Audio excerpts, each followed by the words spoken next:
Hello, everybody. It's Cody at Cody's Reading Time. I'm back with another story out of the Violet Fairy book by Andrew Lang, and this one's called The Nine Pea-Hens and the Golden Apples. I hope you enjoy it, and if you do enjoy my narrations, please subscribe. I upload new stories every single day, and there will always be new stories to listen to. All right, let's get started, and on this one, here we go. Once upon a time there stood before the palace of an emperor a golden apple tree, which blossomed and bore fruit each night. But every morning the fruit was gone, and the boughs were bare of blossom, without anybody being able to discover who was the thief. At last the emperor said to his eldest son, "If only I could prevent those robbers from stealing my fruit, how happy I should be." And his son replied, "I will sit up tonight and watch the tree, and I shall soon see who it is." So directly it grew dark, the young man went and hid himself near the apple tree to begin his watch. But the apples had scarcely begun to ripen before he fell asleep, and when he awoke at sunrise the apples were gone. He felt very much ashamed of himself and went with lagging feet to tell his father. Of course, though the eldest son had failed, the second made sure that he would do better, and set out gaily at nightfall to watch the apple tree. No sooner had he lain himself down than his eyes grew heavy, and when the sunbeams roused him from his slumbers, there was not an apple left on the tree. Next came the turn of the youngest son, who made himself a comfortable bed under the apple tree, and prepared himself to sleep. Toward midnight he awoke and sat up to look at the tree, and behold, the apples were beginning to ripen, and lit up the whole palace with their brightness. At this moment 9 golden pea-hens flew swiftly through the air, and while 8 alighted upon the boughs laden with fruit, the 9th fluttered to the ground where the prince lay, and instantly was changed into a beautiful maiden, more beautiful far than any lady in the emperor's court. The prince at once fell in love with her, and they talked together for some time, till the maiden said her sisters had finished plucking the apples, and now they must all go home again. The prince, however, begged her so hard to leave him a little of the fruit that the maiden gave him 2 apples, one for himself and one for his father. Then she changed herself back into a pea-hen, and the whole 9 flew away. As soon as the sun rose, the prince entered the palace and held out the apple to his father, who was rejoiced to see it, and praised his youngest son heartily for his cleverness. That evening the prince returned to the apple tree, and everything passed as before, and so it happened for several nights. At length the other brothers grew angry at seeing that he never came back without bringing 2 golden apples with him, and they went to consult an old witch, who promised to spy after him and discover how he managed to get the apples. So when the evening came, the old woman hid herself under the tree and waited for the prince. Before long he arrived and laid down on his bed and was soon fast asleep. Towards midnight there was a rush of wings, and the 8 pea-hens settled on the tree, while the 9th became a maiden and ran to greet the prince. Then the witch stretched out her hand and cut off a lock of the maiden's hair, and in an instant the girl sprang up, a pea-hen once more, and spread her wings and flew away, while her sisters, who were busily stripping the boughs, flew after her. When he had recovered from his surprise at the unexpected disappearance of the maiden, the prince exclaimed, "What can be the matter?" and looked about him, discovered the old witch hidden under the bed. He dragged her out, and in his fury called his guards and ordered them to put her to death as fast as possible. But that did no good as far as the pea-hens went. They never came back any more, though the prince returned to the tree every night and wept his heart out for his lost love. Then this went on for some time, till the prince could bear it no longer, and made up his mind that he would search the world through for her. In vain his father tried to persuade him that his task was hopeless, and that the other girls were to be found as beautiful as this one. The prince would listen to nothing, and, accompanied by only one servant, set out on his quest. After traveling for many days, he arrived at length before a large gate, and through the bars he could see the streets of a town and even a palace. The prince tried to pass in, but the way was barred by the keeper of the gate, who wanted to know who he was, why he was there, and how he had learned the way, and he was not allowed to enter unless the empress herself came out and gave him leave. A message was sent to her, and when she stood at the gate, the prince thought he had lost his wits, for there was the maiden he had left his home to seek. And she hastened to him and took his hand and drew him into the palace. In a few days they were married, and the prince forgot his father and his brothers, and made up his mind that he would live and die in the castle. One morning the empress told him that she was going to take a walk by herself, and that she would leave the keys of the 12 cellars to his care. "If you wish to enter the first 11 cellars," said she, "you can, but beware of even unlocking the door of the 12th, or it will be worse for you." The prince, who was left alone in the castle, soon got tired of being by himself and began to look about for something to amuse him.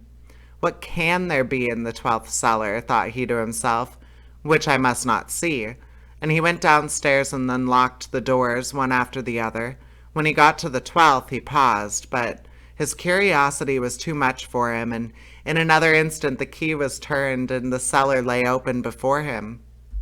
It was empty, save for a large cask bound with iron loops, and out of the cask a voice was saying entreatingly, "For goodness sake, brother, fetch me some water. I am dying of thirst."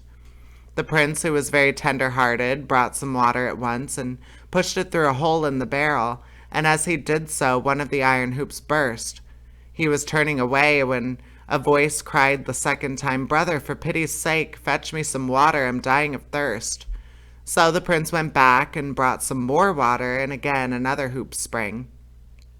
And for the third time the voice still called for water, and when water was given, the last hoop was rent. The cask fell in pieces, and out flew a dragon, who snatched up the empress just as she was returning from her walk, and carried her off. Some servants who saw what had happened came rushing to the prince, and the poor young man went nearly mad when he heard the result of his own folly, and could only cry out that he would follow the dragon to the ends of the earth until he got his wife again. For months and months he wandered about, first in this direction and then in that, without finding any traces of the dragon or his captive. At last he came to a stream, and as he stopped for a moment to look at it, noticed a little fish lying on the bank, beating its tail convulsively in a vain effort to get back into the water. "Oh, for pity's sake, my brother," cried the little creature, "help me and put me back into the river. I will repay you some day. Take one of my scales, and when you are in danger, twist it in your fingers, and I will come." The prince picked up the fish and threw it into the water, and then took one of its scales, as he had been told, and put it in his pocket, carefully wrapped in a cloth. Then he went on his way till some miles further down the road he found a fox caught in a trap. "Oh, be a brother to me," called the fox, "and free me from this trap, and I will help you when you are in need. Pull off one of my hairs, and then you are in danger. Twist it in your fingers, and I will come." So the prince unfastened the trap, pulled out one of the fox's hairs, and continued his journey. And as he was going over the mountain, he passed a wolf entangled in a snare, who begged to be set at liberty. "Only deliver me from death," he said, "and you will never be sorry for it. Take a lock of my fur, and when you need me, twist it in your fingers." And the prince undid the snare and let the wolf go. For a long time he walked on without having any more adventures, till at length he met a man traveling on the same road. "Oh, brother," asked the prince, "tell me, if you can, where the dragon emperor lives."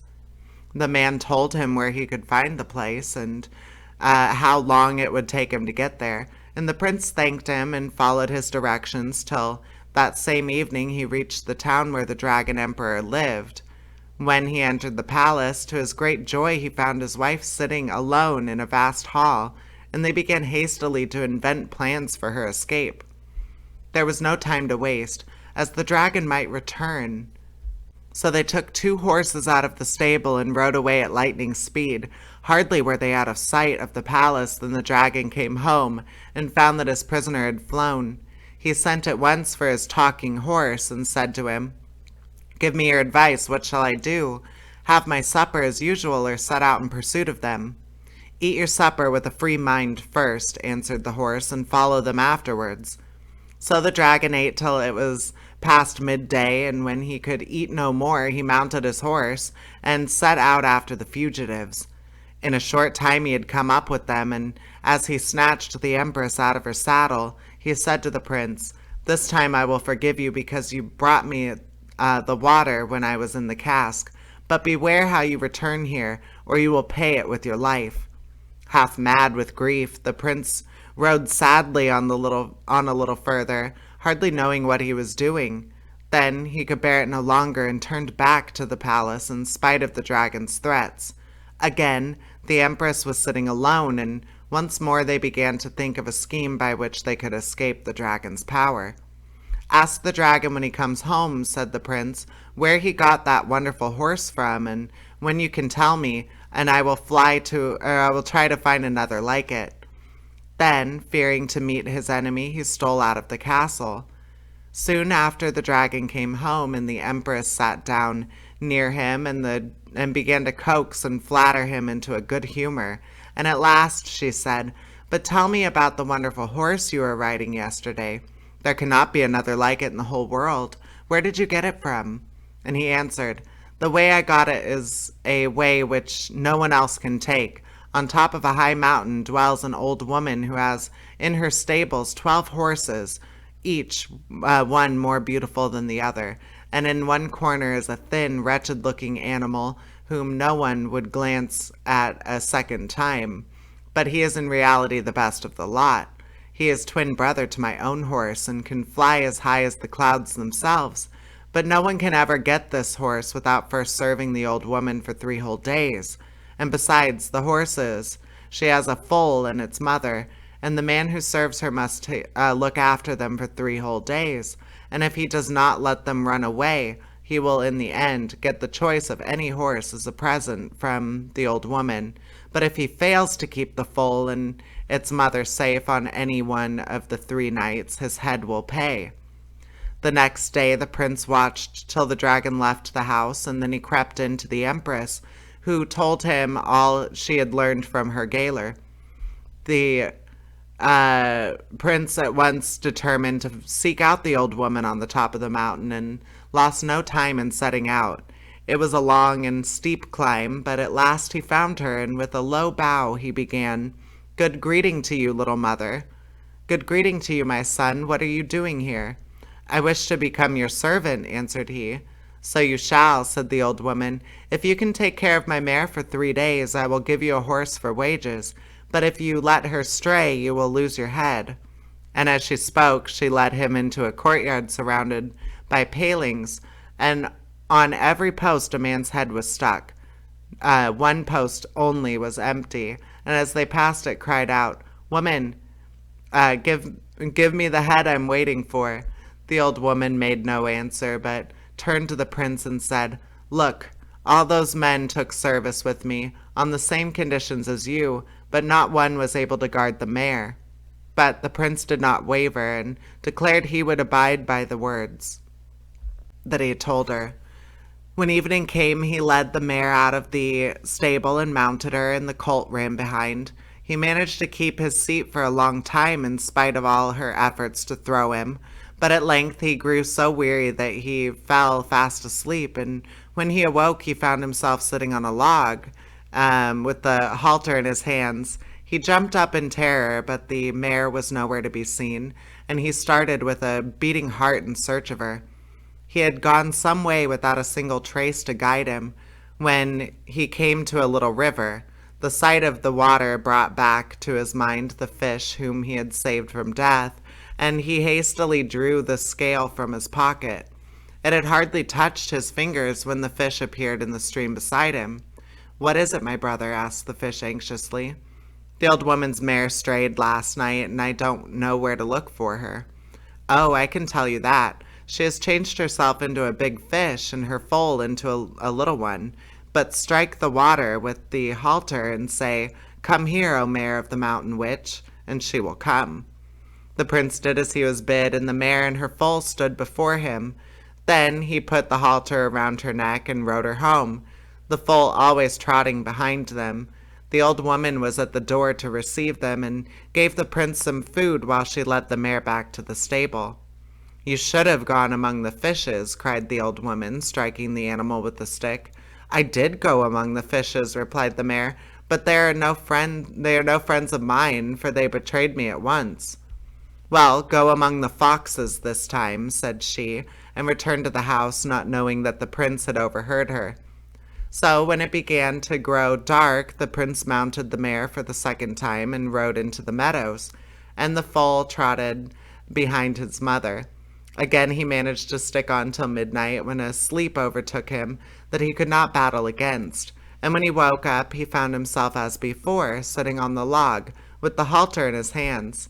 He gave a shriek of dismay and sprang up in search of the wanderers. As he went, he suddenly remembered the words that the old woman had said to the mare, and he drew out a fox hair and twisted it in his fingers.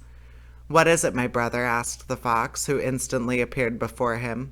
"The old witch mare has run away from me, and I do not know where to look for her." "She is with us," replied the fox, "and has changed herself into a big fox and her foal into a little one. But strike the ground with a halter and say, 'Come here, O mare of the mountain witch.'" The prince did so, and in a moment the fox became a mare and stood before him with the little foal at her heels. He mounted and rode back, and the old woman placed food on the table and led the mare back to the stable. "You should have gone to the foxes, as I told you," she said, striking the mare with a stick. "I did go to the foxes," replied the mare, "but they are no friends of mine and betrayed me." "Well, this time you'd better go to the wolves," she said, not knowing that the prince had heard all she had been saying. The third night the prince mounted the mare and rode her out to the meadows, with the foal trotting after. He tried hard to keep awake this time, but it was of no use, and in the morning there he was again on the log, grasping the halter. He started to his feet and then stopped, for he remembered what the old woman had said, and pulled out the wolf's gray lock. "What is it, my brother?" asked the fox as it stood before him. "The old witch's mare has run away from me," replied the prince, "and I don't know where to find her." "Oh, she is with us," answered the wolf, "and she has changed herself into a she-wolf and the foal into a cub. But strike the earth here with the halter and cry, 'Come to me, O mare of the mountain witch.'" The prince did as he was bid, and as the hair touched his fingers, the wolf changed back into a mare, with the foal beside her, and when he had mounted and ridden her some home, the old woman was on the steps to receive them, and she set some food before the prince, but led the mare back to the stable. "You should have gone among the wolves," she said, striking her with a stick. "So I did," replied the mare, "but they are no friends of mine and betrayed me." The old woman made no answer and left the stable, but the prince was at the door waiting for her. "I have served you well," said he, "and now for my reward." "What I promised that I will perform," answered she. "Choose one of the 12 horses, you can have what you like." "Give me instead that half-starved creature in the corner," asked the prince. "I prefer him to all the other beautiful animals." "You can't easily mean what you say," replied the woman. "Yes, I do," said the prince, and the old woman was forced to let him have his way. So he took leave of her, and put the halter around the horse's neck and led him to the forest, where he rubbed him down till the skin was shining like gold. Then he mounted, and they flew straight through the air to the dragon's palace. The empress had been looking for him night and day, and stole out to meet him, and he swung her onto his saddle, and the horse flew off again. Not long after, the dragon came home, and when he found the empress was missing, he said to to his horse, "What shall we do? Shall we eat and drink, or should we follow the runaways?" And the horse replied, "Whether you eat or don't eat, drink or don't drink, follow them or stay home matters nothing now, for you can never, never catch them." But the dragon made no reply to the horse's words, but sprang on his back and set off in chase of the fugitives. And when they saw him coming, they were frightened, and urged the prince's horse faster and faster, till he said, "Fear nothing, no harm can happen to us." And their hearts grew calm, for they trusted his wisdom. Soon the dragon's horse was heard panting behind, and he cried out, "Oh, my brother, do not go so fast. I shall sink to the earth if I try to keep up with you." And the prince's horse answered, "Why do you serve a monster like that? Kick him off, and let him break into pieces on the ground and come and join us." And the dragon's horse plunged and reared, and the dragon fell on a rock, which broke him into pieces. Then the empress mounted his horse and rode back with her husband to the kingdom over which they ruled for many years. And that concludes that story. I hope you liked it. And if you do like my narrations, please subscribe. I upload new stories every single day, and there will always be stories to listen to on my channel, so stick around. All right. Take care, everybody. Bye-bye.